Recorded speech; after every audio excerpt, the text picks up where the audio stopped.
A win in the NBA, it's so much more than just another number in the standings. It's a price, a physical price, paid in sweat, in pure exhaustion and grit. And for the Boston Celtics, that bill is coming due. So what is the true cost of a win? As the Celtics head into their big matchup with Chicago Bulls, that question is everything. It's the real story of this game. Because, let's be honest, sometimes your toughest opponent isn't the team across the court. It's what that last victory took out of you. And that question gets very, very real when you check out the official injury report. This isn't just talk, you know? This is the physical toll of the game laid out right there in black and white for everyone to see. So we've got two key guys, Jaylen Brown and Neemias Queta, both listed as probable. Brown is dealing with that nagging left hamstring tightness, again, and Queta's got some kind of bug. What this means is, right from the jump, the Celtics are already walking into this fight at less than 100%. But honestly, these nagging injuries are only half the picture. The real issue, the one you can't see on any medical chart, is that the Celtics are going to be absolutely gassed, just exhausted.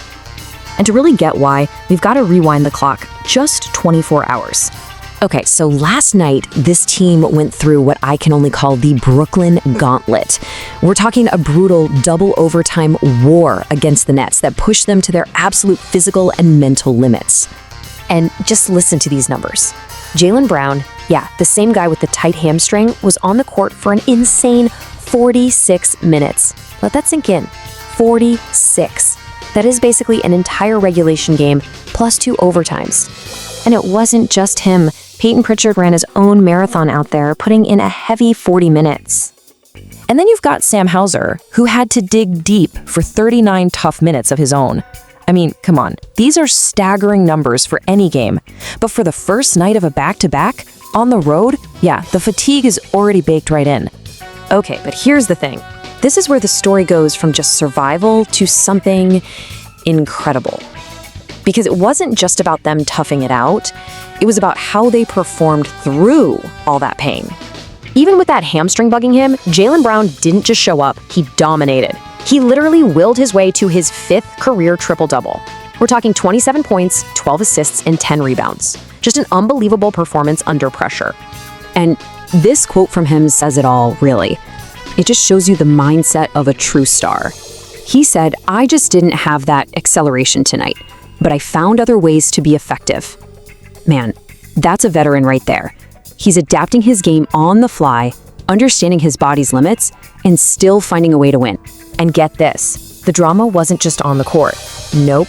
Behind the scenes, there was this whole other chaotic scramble happening because of a sudden illness, and it ended up having a huge impact on the game. So picture this. Queta starts feeling sick right before the game. All of a sudden, it's an emergency. They call up this rookie, Amari Williams, who has to hop on a commercial flight from Maine to New York City, like, right now. He not only gets there, he gets thrown straight into this double overtime inferno and ends up making some huge plays that help them win. Seriously? It's straight out of a movie. So what did the rookie say about his crazy day? He pretty much nailed what it's like to be in the league. Just kind of being ready for whatever. You don't really know. That's it right there. That's the mindset you have to have just to hang on in this league. So, after all that drama, all that exhaustion, all that pure willpower, guess what? No time to rest. The next challenge is staring them right in the face. A tough road game in Chicago against a Bulls team that's actually playing pretty well right now. All right, so let's look at the standings. The Celtics, they're sitting strong at 28-16, riding that hard-fought 2-game win streak. But you cannot sleep on the Bulls. They've scratched their way back to .500, and they're on their own 3-game heater. They've got the momentum, and they've got the home court advantage. And look, both teams are feeling the grind of the season. For the Celtics, they're still missing their superstar Jayson Tatum, and Josh Minott is out too. On the Bulls side, they're without key guys like Noah Asang, Zach Collins, and Trey Jones. So yeah, both teams are banged up, which really sets the stage for a battle of, well, who wants it more? And that really gets us to the core of what this Saturday night game is all about. This one isn't going to be about X's and O's, or who's got more talent on paper. Nah. This is going to be a straight-up test of endurance. It's a fight between willpower and what the body can actually handle. So, as the Celtics get ready to tip off in Chicago, battered, bruised, and just bone-tired from that last win, it all comes down to one huge question. When a team is running on empty, when their bodies are just screaming at them to stop, is pure grit really enough to get them one more win? Or is there a breaking point? Well, I guess we're all about to find out.